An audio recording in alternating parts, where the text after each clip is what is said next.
Olá pessoal, bem-vindos e bem-vindas à nossa primeira videoaula teórica. Esta é a segunda semana de atividades, porém, tivemos a semana passada com as atividades, digamos, de ambientação ao curso e agora nós temos as atividades propriamente ditas de exposição de conteúdo teórico, né? Como eu havia já combinado com vocês, hoje é dia 26. Na verdade, eu estou gravando essa aula dia 25, terça-feira.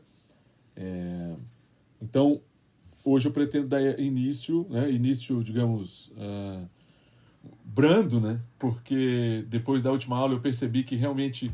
E, aliás, eu quero aqui, sinceramente, fazer um pedido de desculpas a todos vocês. Foi um grande equívoco meu não ter estudado mais as traduções da Ilíada para fornecer uma tradução que não surtisse tanto impacto do ponto de vista da compreensão do texto. É que eu confesso que a tradução do Trajano é uma tradução que eu conheço há mais tempo. Eu tô olhando, comecei a olhar hoje pela manhã. Hoje é terça, hoje não é quarta, por isso que eu tô, enfim. Eu vou ao longo dessa semana dar uma lida nas traduções, né? Para vocês já tenham disponível aí, né, uma tradução fornecida pela Narla. Eu vou dar uma olhada nas traduções, as outras que eu tenho, né? Tem pelo menos mais outras duas, a não ser essa do Frederico Lourenço, que é uma do Christian Werner, pela editora Ubu, e tem também uma mais antiga ainda, que é a do Carlos Alberto Nunes, que está na Nova Fronteira. De toda maneira, eu queria pedir sinceras desculpas mesmo, eu errei ao passar essa tradução, deveria ter reconsiderado isso. Enfim, a ambição do Trajano na tradução da Ilíada, ela tem, digamos assim, os pressupostos, né? Que para ele o tradutor não é simplesmente quem domina uma língua e versa essa língua na sua língua, numa outra língua, né? Ele acha que traduzir também tem uma certa inclinação poética. Então, enquanto um tradutor poeta, o Trajano queria interpretar aquilo que ele considera, do ponto de vista da linguagem grega, essencial. Então, ele está muito mais preocupado com características de prosódia. Então, mas professor, eu não entendo nada que ele está falando. Mas se a gente falasse em voz alta, etc., ele acha que as palavras teriam texturas, brilhos, enfim, acho que eu comentei isso com vocês. Mas, de toda maneira, foi um equívoco da minha parte. Eu prometo saná-lo. Na próxima semana eu falo para vocês dessas traduções, mas, de toda maneira, temos uma nova tradução que eu não posso disponibilizar na plataforma Aprender, vocês sabem por quê. Ela está girando por aí.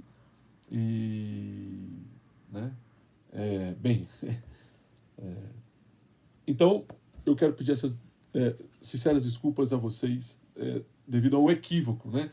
Foi uma má impressão causada, que vai ficar parecendo, meu Deus do céu, não estou acessando o curso, como é que ele quer estabelecer as condições de leitura, sendo que é muito difícil compreender o que está aí. Eu concordo com vocês, é muito difícil. A gente pode apelar para outro, mas como é um texto que eu conheço muito, vocês vão ver, como eu vou só tirar alguns trechos, a tradução do Frederico que eu leio mais cedo hoje é muito boa, ela tem uma introdução. Aquela introdução, contextualização, divisão das obras, né, da divisão dos temas por canto, né, ele faz essa divisão. Eu não concordo, mas até aí tudo bem, né? Não é isso que eu vou fazer aqui, né? Então, eu vou fazer outro tipo de análise, né? Eu vou fazer outro tipo de contextualização. Eu vou pensar aquilo que propriamente me interessa, né? Como eu disse a vocês, eu vou já voltar, que está o nosso texto, ainda está do Trajano, né? Eu vou, de certa maneira, nessa aula, né, como eu havia combinado com vocês, está lá no plano, né, no plano de curso. O plano de curso prevê as 2 primeiras semanas, né, plano de curso, tá aqui, ó, da introdução à filosofia. O site do Aprender está fora do ar. Estranho, né? Mas enfim. Então, o plano de aulas está aqui, vocês se lembram bem, a segunda semana e a terceira semana, letivas, né? Primeira semana a ambientação, a segunda e a terceira. Agora nós começamos o conteúdo teórico, né? Eu vou tematizar nessas 2 semanas esses tópicos aqui que eu havia explicado anteriormente a vocês. Mas antes de começar a falar deles, eu queria... professor, bem, por que esse tema? Por que você está querendo confrontar, né, Homero e Aristóteles? Por que isso, né? Como eu disse para vocês, né? Aqui nós temos, né, o que convencionalmente se chama, né, de universo ou imaginário mitológico, e aqui nós temos o predomínio daquilo que convencionalmente se chama filosofia ou razão. Então, como eu disse para vocês que nós vamos discutir a partir destes 2 universos, né, a ética, ou se vocês quiserem, mais propriamente, uma compreensão sobre como 2 universos, esse é um universo e esse é outro universo, né? Chamemos, né, de universos aqui porque eles têm pressupostos completamente distintos. Como são universos peculiares, cada um com as suas características, né? Então aqui nós vamos ler a Ética Nicômaco, né, do Aristóteles, que é um livro, e aqui nós vamos ler a Ilíada, né? Então, notem vocês que os nomes Homero e Aristóteles, eles se referem, né, a universos distintos que interpretam distintamente, diferentemente, né, a ética. Isso eu quero mostrar para vocês. Por que eu quero mostrar? É que eu quero mostrar que, por um lado, né, o universo interpreta a ética a partir de pressupostos estéticos, né, e outro, né, universo vai interpretar a ética, né, tentando anular esses pressupostos estéticos. Tá? Então, a filosofia surge, principalmente do ponto de vista do Aristóteles, né, como uma tentativa de ruptura do modo pelo qual a mitologia justifica a motivação da ação humana. Né? Então, o Aristóteles, se vocês quiserem, né, vai conceber a ética como uma forma de conhecimento, de saber, né? Só que é um saber prático, né? Um saber prático. Praxis, né? E nós temos aqui uma oposição que me interessa bastante. A oposição que eu queria fazer é desse conhecimento regulado por uma orientação, né, digamos, racional, né, a praxis racionalmente orientada, e esse que eu estou chamando de estético. Que eu não sei propriamente o que é esse estético, né? O que propriamente subsidia. Eu faço uma ideia, professor, do que você está chamando de razão, mas estético é alguma coisa muito vaga, né?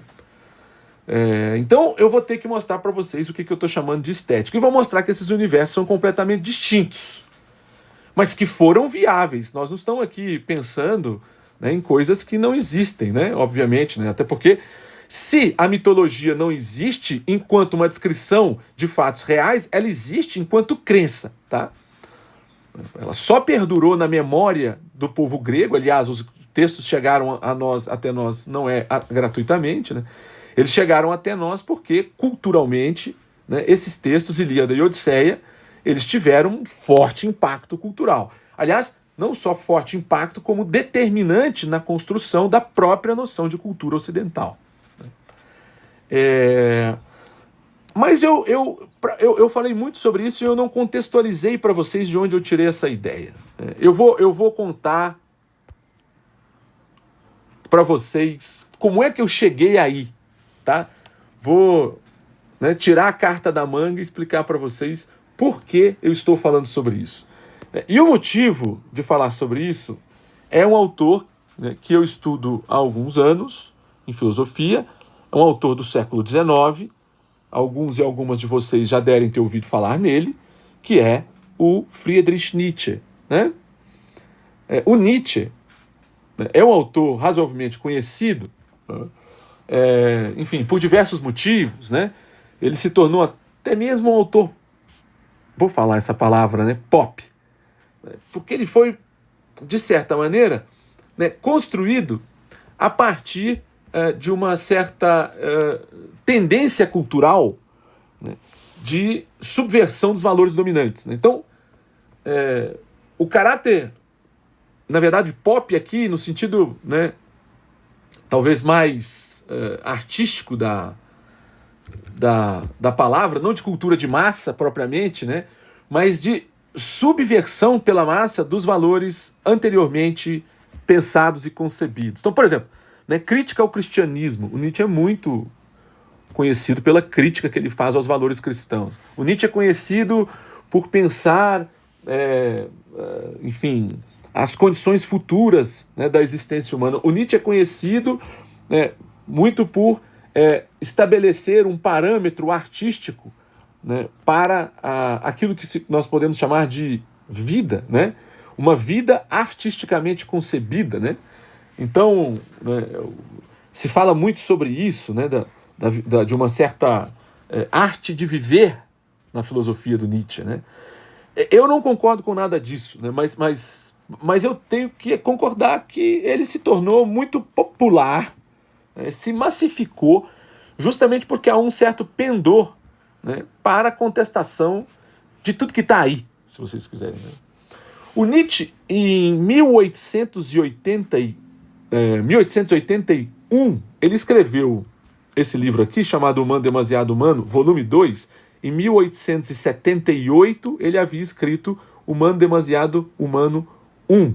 São 2 volumes esse livro aí. O Humano Demasiado Humano 2, de 1881, ele escreveu e tem lá uma passagem,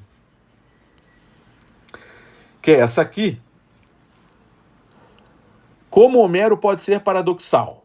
E aí, né, o Nietzsche escreve uma coisa que eu achava engraçada, porque ele usa um termo que eu achei extremamente estranho, né, ele está usando, né, com relação a Homero. Aí ele diz: existe algo mais ousado, mais horripilante, mais incrível a brilhar como o sol de inverno sobre o destino humano do que este pensamento encontrado em Homero. E aí ele cita a Odisseia, canto 8, versos 579, está aqui, né, versos 579 e 580. Eu cito aqui, né? Assim decidiram e impuseram os deuses aos homens a ruína. Ruína. Ruína é um termo que vai aparecer no contexto do nosso curso, tá? Impuseram ao homem a ruína. Enfim, se vocês quiserem, né, impuseram ao homem, como é que eu posso dizer? A tradução pode, né, a derrocada, né, a destruição, a miséria, né?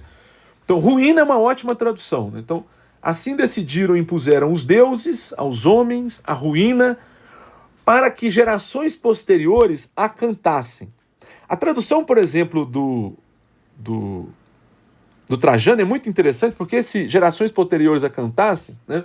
Porque cantar é o termo grego para poesia, tá? Então, o grego não tem, o grego que eu estou dizendo no período homérico, não tem a palavra que depois se tornou, enfim, canônica para traduzir poesia, que é poiesis. Mas o grego tem a palavra, né, aeiden, né, que vai dar aedo, né, essa palavra existe no português, aedo, que é o cantor. Só que ele é o cantor poeta, né? Então, mas o Trajano vai traduzir mais ou menos assim, né? Assim decidiram e impuseram, né, os deuses aos homens a ruína. Os deuses impõem aos homens ruína. Nós vamos ter que entender o que é isso aqui, né? Para que as gerações posteriores, e aí a tradução do Trajano me parece bem peculiar, né? Eu vou pegar ela aqui do meu lado, aqui, já que a tradução do Trajano é assim: os deuses decidiram, fiaram a catástrofe, que é a ruína, fiaram a catástrofe de homens para a poesia existir um dia, né? É bem interessante, né? Quer dizer, para que gerações posteriores, né, digamos, perdurassem a poética, perdurassem a poesia, né? Conseguissem. Então, existe uma justificativa, chamemos de artística, para poder fazer perdurar a poesia. A reflexão aqui no primeiro momento, que cita esse trecho da Odisseia, né, que é o livro complementar. Homero escreveu a Ilíada e depois, quer dizer, depois a Odisseia. Cronologicamente, a Odisseia viria depois porque ela supõe o término da guerra de Troia, enquanto Odisseu está tentando voltar para casa. Né? Odisseu é um herói que está na Ilíada. Né? Odisseu não é a figura principal, mas é uma dos coadjuvantes, digamos assim, da Ilíada. E na Odisseia, Odisseu, ou Ulisses, como é o termo latino, se torna também alguém muito importante. Mas o que eu queria falar para vocês né, explicando um pouco o motivo pelo qual eu cheguei nesse tema, é essa frase do Nietzsche, né, de quer dizer, existe um procedimento inerente à mitologia que né, os poetas que criaram a mitologia, né, criaram a mitologia segundo uma estrutura que é a seguinte: os deuses impõem a catástrofe aos homens. Os deuses impõem a ruína aos homens. Né? Então, essa história aí, né, muito importante, tem como consequência, né, o objetivo dos próprios cantores, né, de certa maneira, de perdurarem, né, perdurarem a própria poesia. Né? Como se eles tivessem a clara intenção de, ao criarem um ambiente de catástrofe e de ruína humana ocasionada pela vontade divina, eles tivessem o objetivo de permanecer, de conservar o universo poético, a imaginação poética, a fantasia como construtora de sentido e significado culturais, homérica. Né? Então, é muito importante essa intuição, pelo menos foi ela me colocou pulga atrás da orelha, né? Porque eu entendi nessa frase que Homero tem uma estratégia poética. Quer dizer, ele faz recurso a um modo de construir a sua narrativa. Então vamos lá, vamos começar agora a partir dessa intuição do Nietzsche. Né? Bem, então nós estamos falando de mitologia, né? Estamos falando de mito. Mito, como eu disse para vocês, é um substantivo que deriva de um verbo, que é esse aqui, que é narrar, tá? Então, neste curso, pessoal, mito não significa outra coisa senão uma forma de narrar, o modo de narrar, tá? O modo de narrar. É claro, né? Então, esse modo de narrar tem um pressuposto técnico, vamos chamar assim, que é a versificação. Né? Então, nós temos os critérios de versificação. Né? No caso da Ilíada, o critério de versificação é o hexâmetro. Mas eu não vou ficar falando sobre isso. Tá? Ele segue um padrão métrico. Mas isso deixa para lá. Isso não interessa agora, versificação. Né? Porque a gente, quando vai falar batatinha, quando nasce espalhar ramas pelo chão, a gente dá uma métrica. Né? Isso é uma redondilha, né? Tem acento na segunda, na quinta e em alguns casos na sétima. Né? E sílabas. Né? Não sei se vocês já ouviram falar de escansão, né? Que é a forma como se dá a divisão silábica em poesia. Né? Mas não interessa, isso pouco interessa. De técnica aqui eu não vou entrar nessa. Então há um pressuposto, né, métrico, técnico, mas aí também, né, há outro pressuposto que é, né, que a narrativa, que o relato, que o modo de contar histórias via este tipo considera, né, o universo dos deuses, né, e do humano segundo uma ótica. Né? E aí o Nietzsche usa o termo ruína, né? Catástrofe.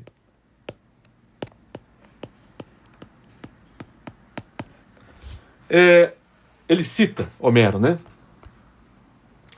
Quer dizer, a história tem que necessariamente seguir essa ordem. É a catástrofe, é a ruína de alguém, né? E aí nós temos que pressupor, né, que ruína e catástrofe nada mais são. O Nietzsche vai dizer isso agora, quer ver? Ele vai dizer isso agora. Quer dizer, ou seja, sofremos e sucumbimos para que não falte material aos poetas. Essa é a frase muito importante da interpretação do Nietzsche, né, que também me fez pensar, porque ele vai dizer isso aqui, pessoal, ele usa um termo que é um termo muito contemporâneo e muito importante. Por exemplo, né, considerem vocês, né, um pintor. Né? O pintor, obviamente, nós podemos perguntar, né, para o pintor, né, quais são, né, que tipo de linguagem, né, Picasso, que tipo de linguagem, que tipo de narrativa ele segue, né, que tipo de linguagem, como é que ele conta uma história quando ele, né, ele pinta um quadro. Mas existe uma outra pergunta que é que o Nietzsche está acentuando aqui, é sobre o material artístico, né? O Nietzsche está dizendo que isso aqui, né, que está em todo mito, vocês podem ler a Odisseia e a Ilíada, sempre os deuses vão ter prazer em arruinar a vida humana. Né? Um prazer tal como tem um espectador que vê um espetáculo. Essa frase do Nietzsche também, que ele vai falar em outro contexto, mas, né, aí pensando um pouco nesse universo teatral que envolve o mito. Né? Então o Nietzsche vai usar um termo moderno, muito, muito importante, que a filosofia não dá muito valor, né, para enfatizar aqui a característica estética, né, que é o conceito de material artístico, material estético. Se você chega para um pintor e pergunta para ele qual é o material, ele vai falar para vocês, né, por exemplo, o pintor que trabalha com a cor. Né? Outros trabalham com linha, outros trabalham com... Enfim, né? Enfim, aí nós temos, né, o material do pintor, cor, linha. É que linha, no fundo, né, é um traço que acompanhado de cor. Né? Enfim, tem plano, superfície... Enfim, diferentes formas de conceber, mas a cor, eu acho que é mais universal. Cor é um material para o artista, pintor, né, ou pintora. Então, aqui o Nietzsche não está falando do material do pintor, aqui ele está falando do material da mitologia homérica. Né? E o material da mitologia homérica é a ruína. É a ruína. Olha como isso é diferente, né? Como culturalmente isso é diferente. Né? Então, o material poético é pensado a partir de uma categoria, né, que nos parece estranha. Né? Essa categoria aqui, eu vou mostrar para vocês como é que ela está presente, né? No caso especificamente, desde o início da Ilíada, e os trechos fundamentais que nós vamos ler retomam também, né, esse tema da ruína. O tema da ruína diz respeito a um tema de uma intervenção divina, tá?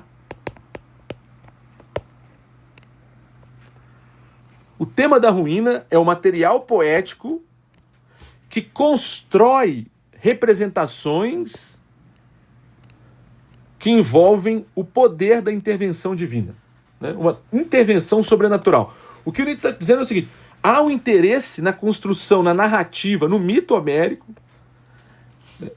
Há uma intenção deliberada de reforçar a intervenção divina. Né? Ela aparece nos textos através deste tipo de acontecimento, a catástrofe, né? O sofrimento de alguém. Né? Então, a intervenção divina, diz o Nietzsche, para poder aparecer, ela causa sofrimento, tá? Ela causa sofrimento. E o Nietzsche vai dizer, isto é a condição sine qua non encontrada pelo poeta para fazer com que a sua poesia perdure. Isso é que é paradigmático, me parece. Quer dizer, o que o Nietzsche está dizendo é basicamente o seguinte, olha, né, para que algo se conserve no tempo, para que algo se mantenha no tempo, é preciso construir uma representação aceitável de sofrimento. Mas não só aceitável de sofrimento, mas que seja atrativa. Por que a Ilíada reunia tanta gente na praça? Porque era obrigado? Não. Diz o Nietzsche. Porque havia um gosto grego em flertar com o sofrimento.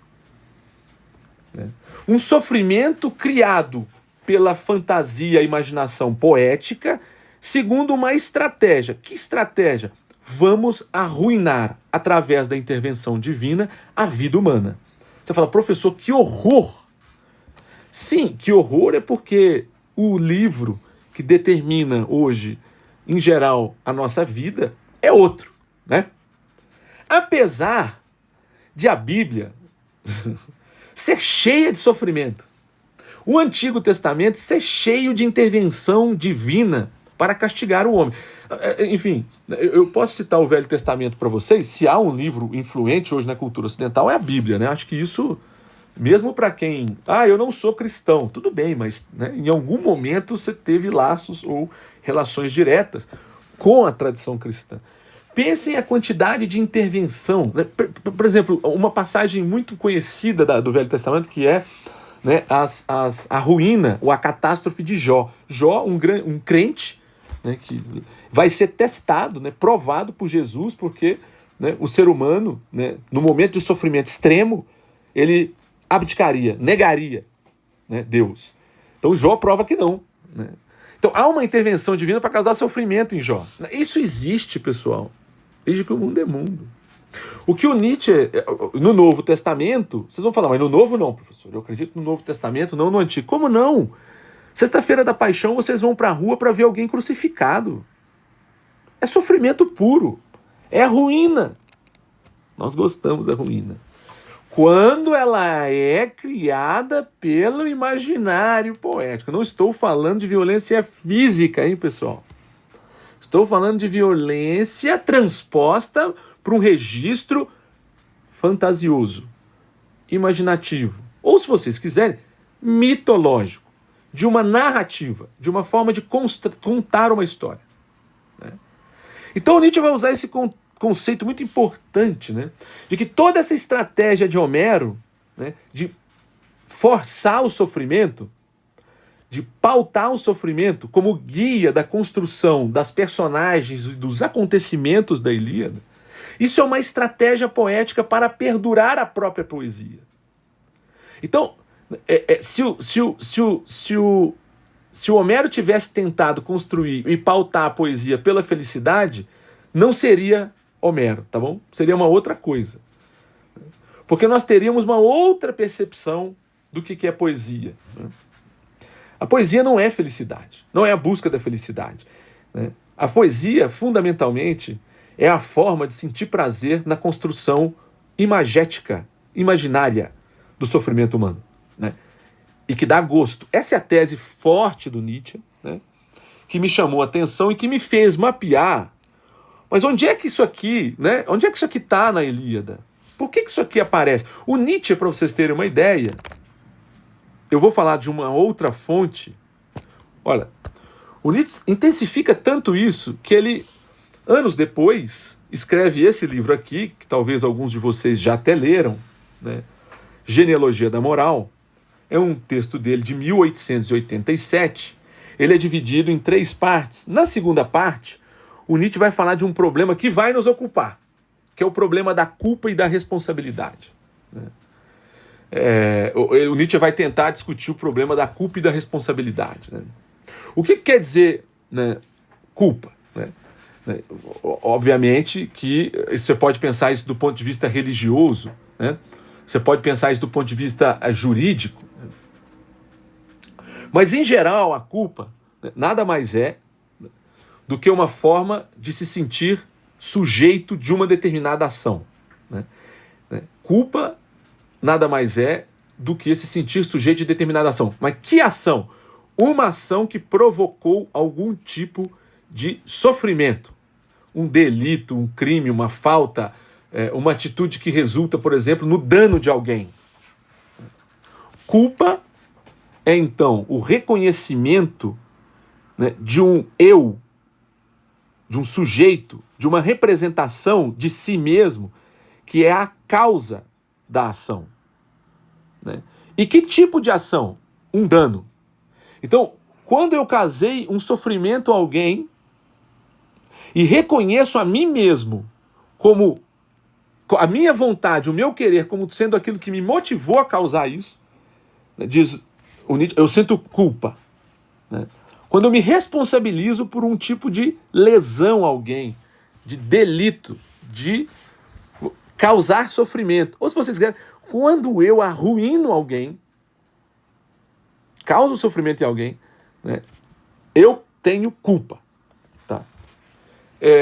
O Nietzsche vai dizer, então, isso diz respeito ao nosso culpus, né? Porque a culpa é uma forma de construir a relação causal entre ação, causa da ação e efeito da ação. Né?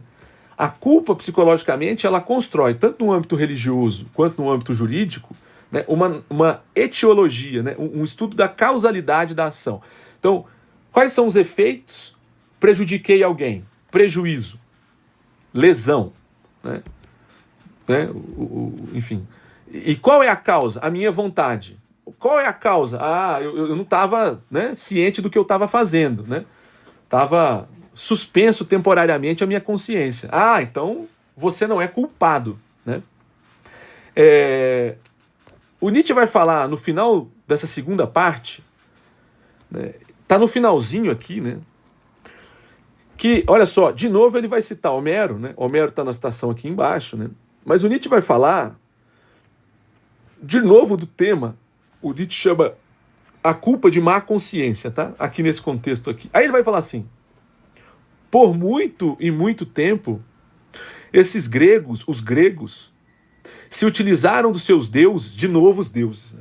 Né? Os deuses que aparecem antes, né? Isso se pode, felizmente, concluir a todo olhar lançado aos deuses gregos. Por que o Nietzsche insiste nessa coisa de, quando você for ler a mitologia, lance os olhos para os deuses, que é propriamente o que constitui a força do mito, né? A crença, né, em forças sobrenaturais, né, em representações sobrenaturais, divinas. Porque os gregos se utilizaram dos seus deuses precisamente para manter afastada a culpa. Eu olhava e falava, como assim? Os gregos não se sentiam culpados? Como assim? Como assim é possível, então, conceber um tipo de reconhecimento, um tipo de causa da ação que causou o dano, uma causa de uma ação cujo efeito é uma lesão, cujo efeito é um prejuízo, cujo efeito é arruinar alguém? Eu posso reconhecer isso de alguma maneira sem sentir culpa? Sem sentir dor na consciência? Como assim? Né? E aí ele vai citar outro trecho aqui, que é um trecho inicial, são os versos 36 e 37 do canto 1 da Odisseia, né? Estranho como se queixam os deuses dos mortais, né? Apenas de nós vêm seus males. Né? Quer dizer, os deuses... Aqui é uma frase de uma deusa, tá? No contexto lá da Odisseia, né? Apenas, os homens acreditam, os mortais acreditam que apenas de nós, os deuses, porque quem está falando é uma deusa ali, apenas de nós, ou é o Zeus? Agora eu tenho que olhar se é Zeus que está falando, acho que é Zeus, né? O Zeus está falando ali, eu vou contextualizar isso depois, num determinado momento, mas Zeus fala lá na Odisseia, os homens se queixam dos deuses. Por quê? Porque eles acreditam que é apenas de nós que vêm seus males, né? Mas os deuses vão dizer, não somos nós, não. É a insensatez. É a insensatez do homem. Aí vem essa outra palavrinha, insensatez, quer dizer, os homens, do ponto de vista dos deuses, não padecem, não são arruinados por vontade divina, mas porque eles são insensatos, né?